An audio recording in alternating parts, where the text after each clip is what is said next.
Welcome to the Slop Farm. Enjoy the video.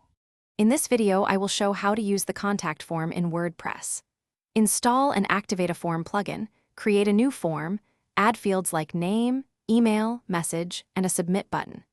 Configure email notifications so you get submissions instantly, and customize the confirmation message so users know their message was sent. Test the form on desktop and mobile, then embed it on a page using a shortcode or block for easy access. Use friendly language and keep the form short to encourage responses. Ask for essential details only, such as email and message, and mark them required.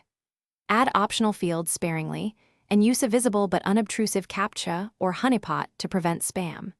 Preview how the form looks on mobile and desktop, and adjust field sizes and placeholders so users can complete the form quickly without frustration or extra steps. After building the form, embed it using the plugin shortcode or Gutenberg block on your contact page and any strategic spots like a footer. Submit multiple test entries to ensure email notifications arrive, confirmation messages show, and submissions are stored in the plugin dashboard. Check mobile responsiveness and tweak input sizes or labels as needed.